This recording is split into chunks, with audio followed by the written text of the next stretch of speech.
So, in this the next the lecture session, I will be referring to the second part of management of quality, and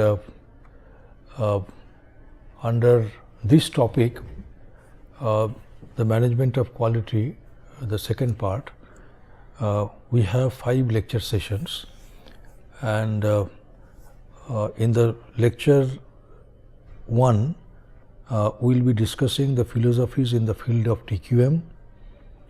In the next lecture, I will propose a TQM framework based on the philosophies that we will be discussing soon.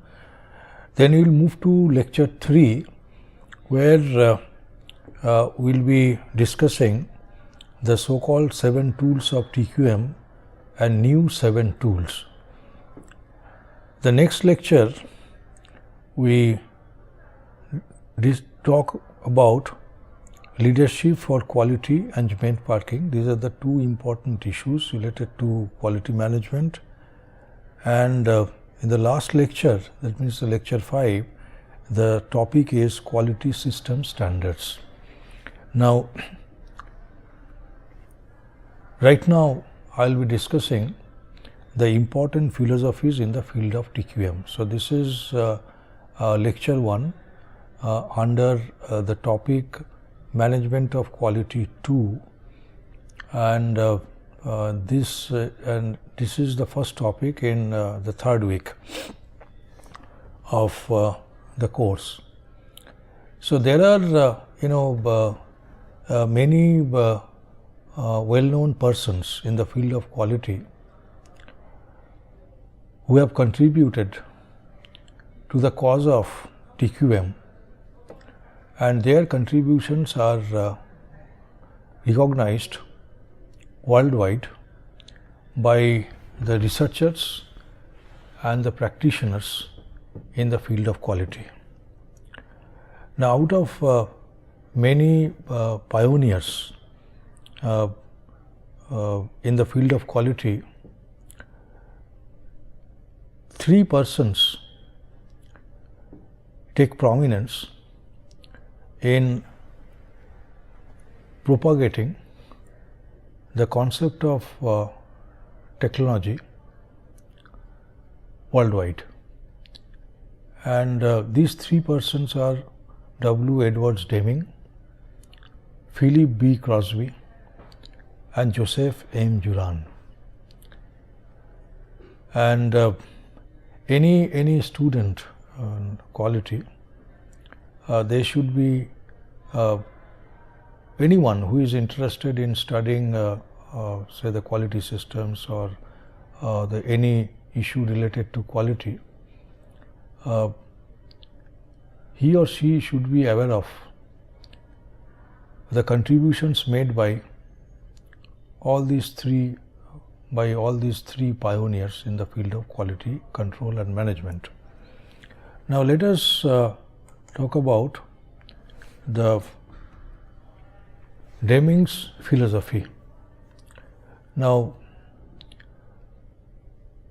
W. Edwards Deming, he is referred to as the person who taught the Japan quality,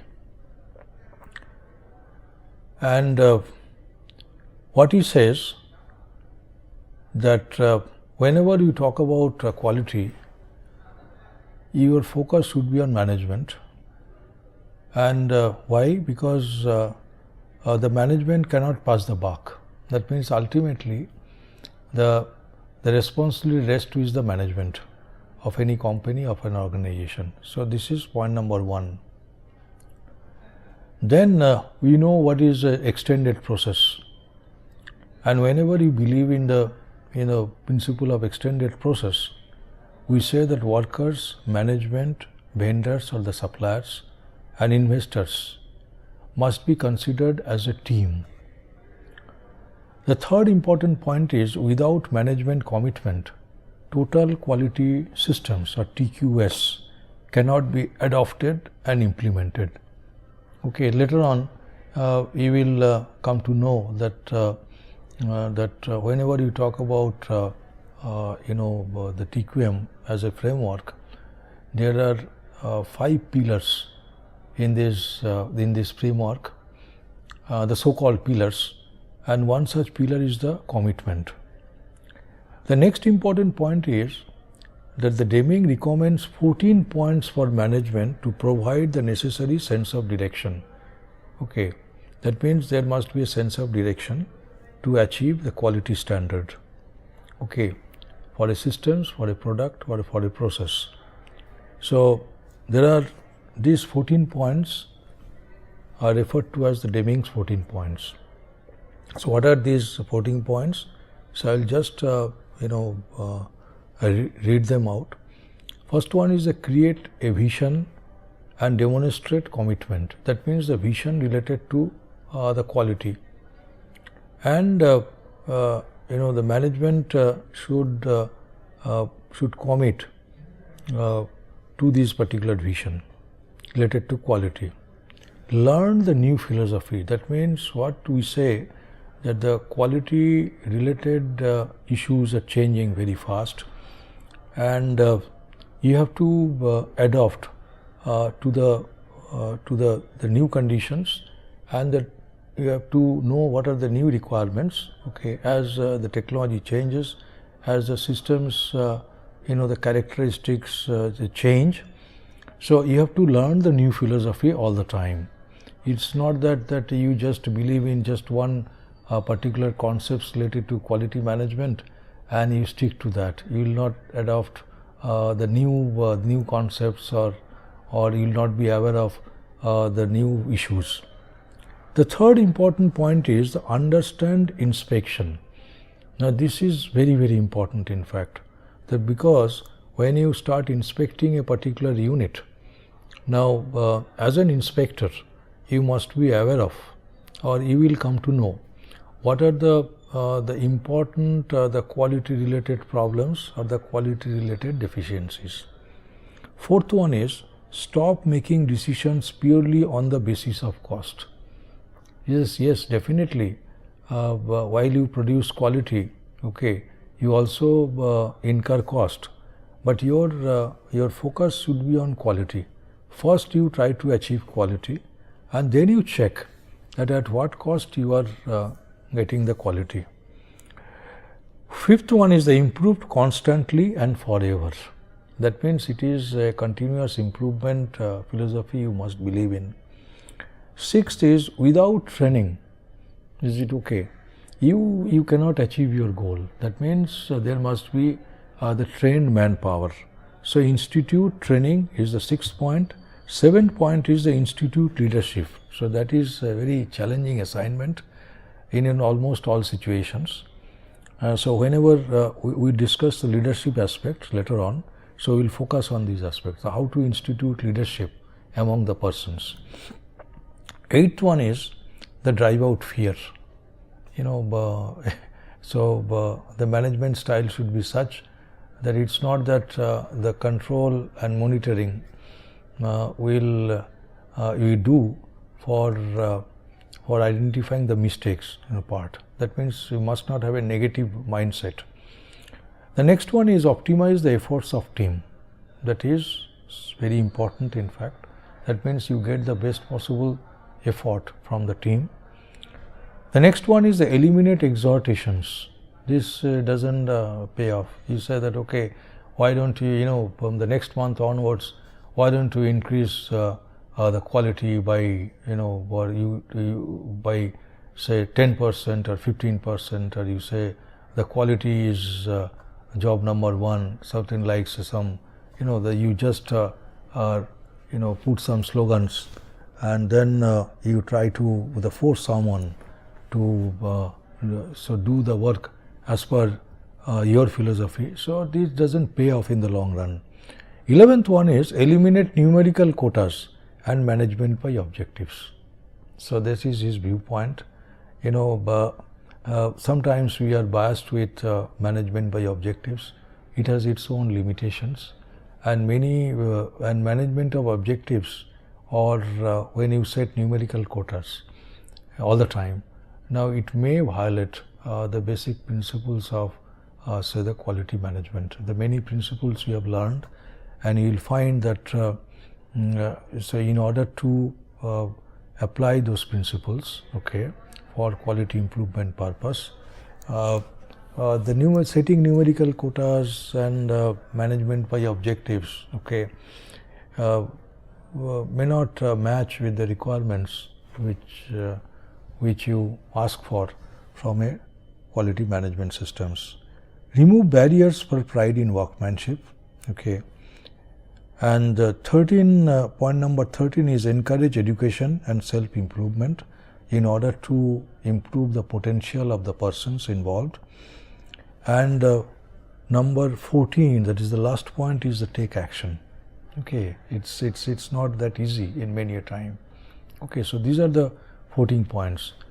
The Deming cycle already I have discussed, in fact. So the Deming cycle, it has when you refer to Deming cycle, so we talk about produce the product, but before you produce the product, you conduct customer research and use it in planning the product. That is the planning phase.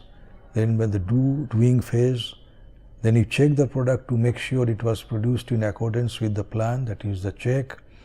Next you market the product, that is referred to as an act, and analyze how the product is received in the marketplace in terms of quality, cost and other criteria, that is referred to as analyze. Okay, so you have plan, do, check, act, analyze.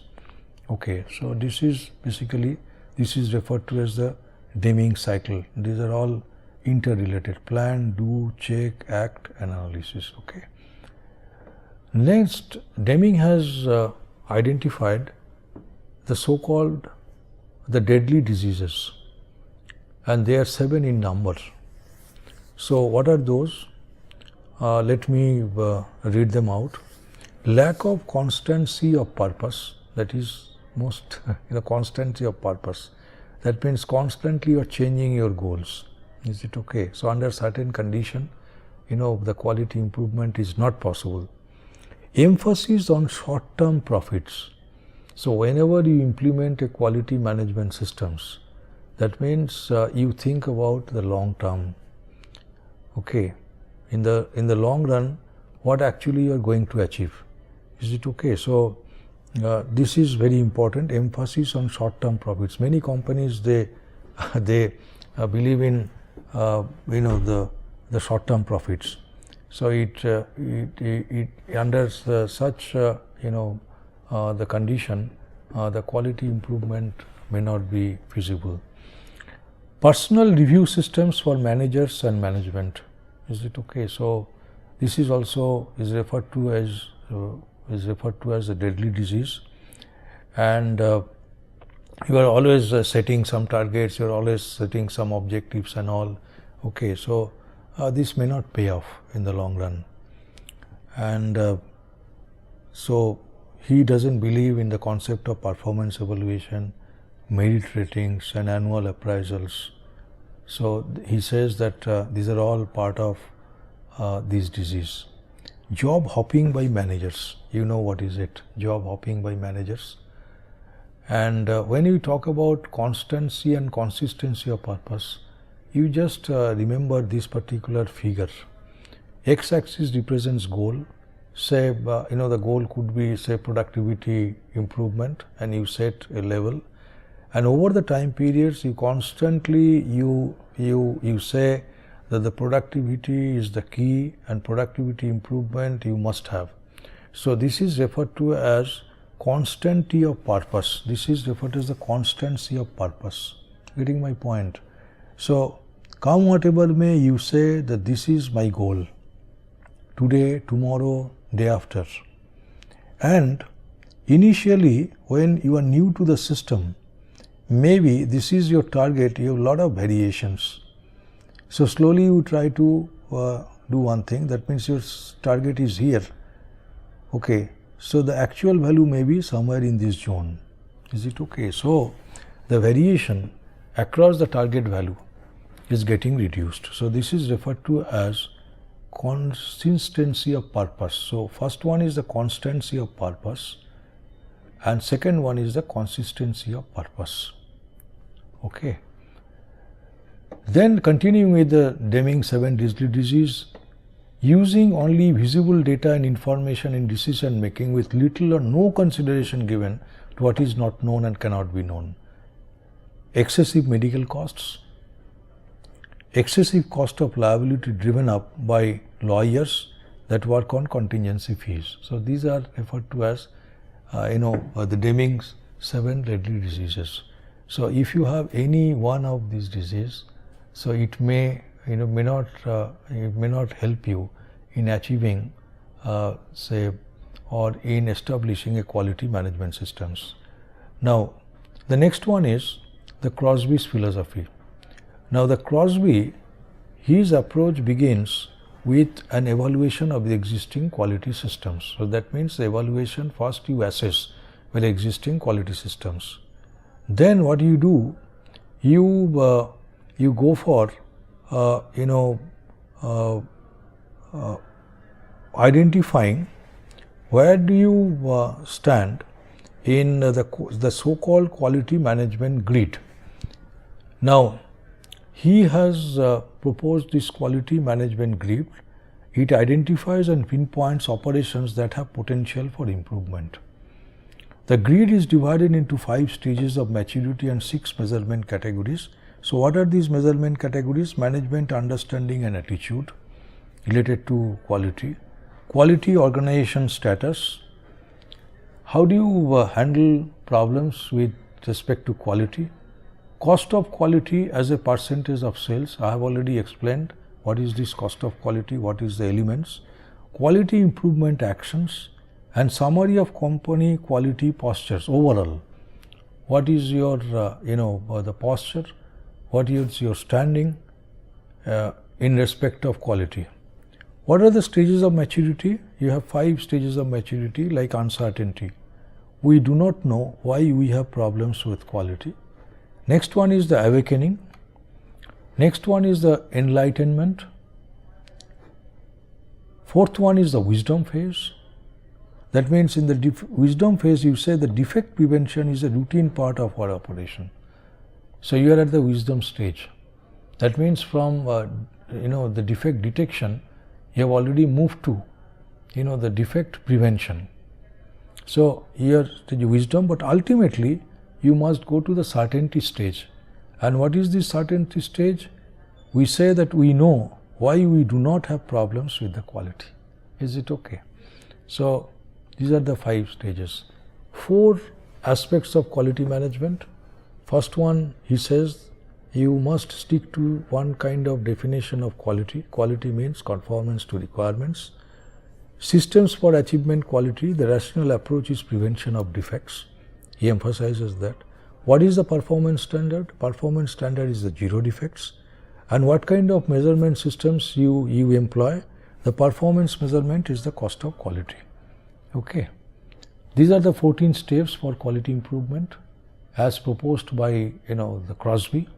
Management commitment, quality improvement team you have to form, quality measurement systems you must introduce, cost of quality evaluation scheme you must have, quality awareness you must ensure, corrective action you have to take, ad hoc committee for the 0 defects program. Is it okay? So supervisors training, this is a must. You celebrate one day as the 0 defects day, goal settings, error cause removal, recognition who is contributing in the field of quality. So his contribution or his contribution must be recognized formally as well as informally. Quality council is to be formed and do it over again. That means you must emphasize on continuous quality improvement. The third philosophy is proposed by Joseph Juran. Juran believes that a management has to adopt a unified approach to quality. Unified approach. Quality is defined as fitness for use. That means from the customer's perspective or the user's perspective. Focus is needs of the customers. and sometimes you go for only the needs, not the wants. He proposes a universal way of thinking about quality that he calls quality trilogy, which I have already explained. So, Juran's 3 basic steps to progress: achieve structured improvements on a continual basis combined with dedication and sense of urgency. Establish an extensive training program and establish commitment and leadership on the part of the higher management. So, these are the preconditions, okay, you must set. So, what are the 10 steps? The Juran's 10 steps to quality improvement. Okay, what are these 10 steps? Build awareness of both the need for improvement and opportunities for improvement. This is a must. Is it okay? Means someone must believe that quality improvement is a must. But do you have opportunities for improvement? So that also should be emphasized. Set goals for improvement. And setting goal is not that easy. Organize to meet the goals that have been set. So how to organize the resources? Provide training. Implement projects aimed at solving problems. Okay. Report progress. That means continuous monitoring. Give recognition. This point already you have highlighted. Communicate results. That means everyone should know. That means it must be believe in the open management style. Keep score. That means constantly, you have to update the results or information, as well as you have to constantly monitor the performance. Maintain momentum by building improvement into the company's regular systems. That means new ways to think. Other quality philosophers, I will just briefly highlight, like Feigenbaum. What he says that he 3 steps to quality. First you need, that is the quality leadership is essential. Modern quality technology. That means the quality is linked with the technology. Obviously the quality is linked with the design, and design is linked with the technology. So that way quality is linked with the technology. And itself, in fact, the quality related or the quality approaches or quality related tools and techniques, they also may be referred to as a kind of technology you should employ. And organizational commitment. So the leadership and commitment, just 2 very vital the factors promoting the quality management in any organization. Kaoru Ishikawa is he is also referred to as one of the quality gurus, and he has promoted greater involvement by all employees from top management to frontline staff by reducing reliance on quality professionals and quality departments. That means what he says that this concept he has promoted. That means though there are departments where they are not named explicitly with respect to the quality related terms and all, but essentially any departments or any functions that you refer to, like what we have mentioned in the quality loop, everywhere you should be bothering about the quality of the operations you carry out. So the quality of the function, what are the relevant quality measures with respect to a particular quality function, you must be the bothering about. Okay, so the Kaoru Ishikawa has highlighted that means there must be a total systems approach for achieving quality. Now there are few key elements in Kaoru Ishikawa's philosophy. In fact, he has introduced one particular the diagram for data presentations, that is called Ishikawa diagram or cause and effect diagram. So later on we will discuss this particular diagram, and which is a part of the 7 tools of quality management. So he introduced this particular diagram way back in 1940s. So what are the key elements in his philosophy? Quality begins with education and ends with education. Getting my point. Second one is the first step in quality, know the customer requirements. This point we have been emphasizing. There is a starting point. Ideal state, no inspection. This point also we have mentioned. Yes. Remove the root cause, not the symptoms. And someone must know what is a root cause, what is a cause, and what is a symptom. If suppose the machine starts vibrating, this may be the symptom, but the cause of vibration you also must know. It's clear? So the quality control, responsibility for all workers and all divisions. In fact, certain tools you use in quality control exclusively for the workers, and they only must use it at the shop floor. If they are not using those tools and techniques, there is no point in using those tools and techniques at other levels. Do not confuse means with objectives. That is very important. Okay, so like say some techniques you use, it's not that you ends, that is the means is the end. Is it okay? So technique or the tool for which purpose? Put quality first and set your sights on long-term profits. Marketing is the entrance and exit of quality. Okay, so these are the key elements in Kaoru Ishikawa's philosophy. Top management must not show anger when facts are presented by subordinates. Is it okay? So, so that sort of leadership style you must have as a manager, as a superior.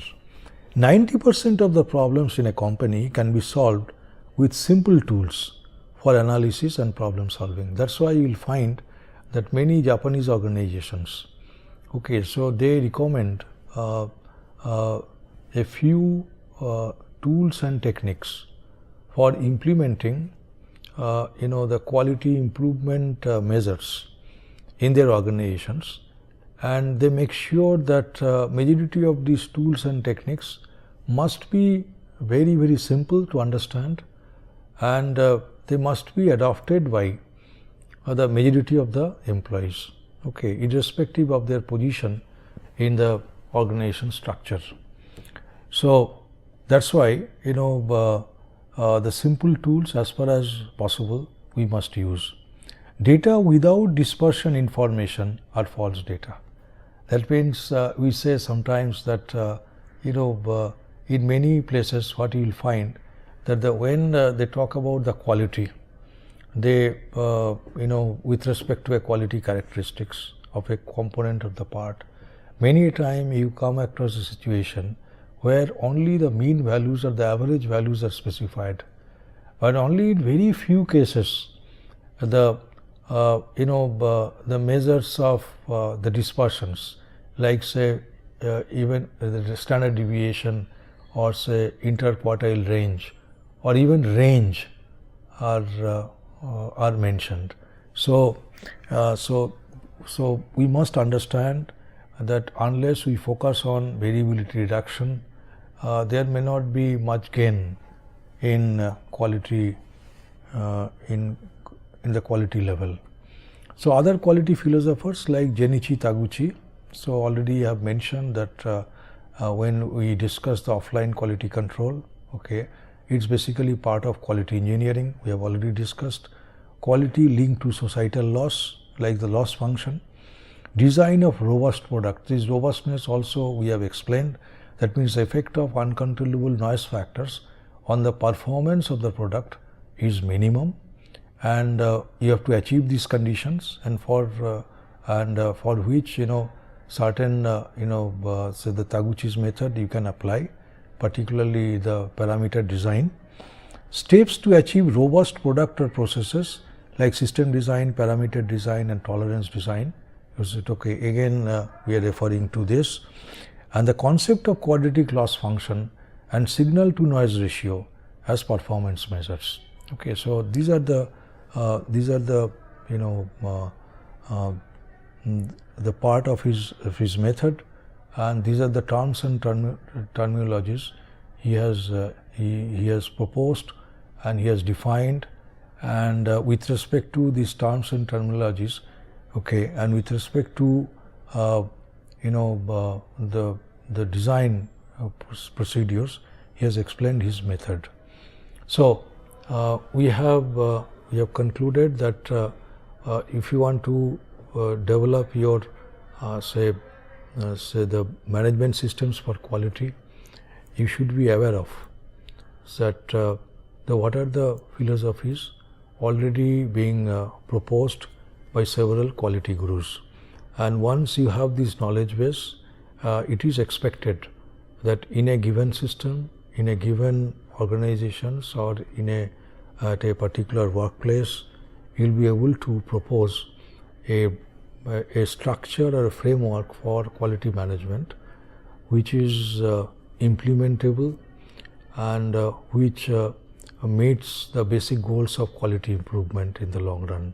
So in the next the discussions in the next lecture, we will be focusing on a particular framework for quality management.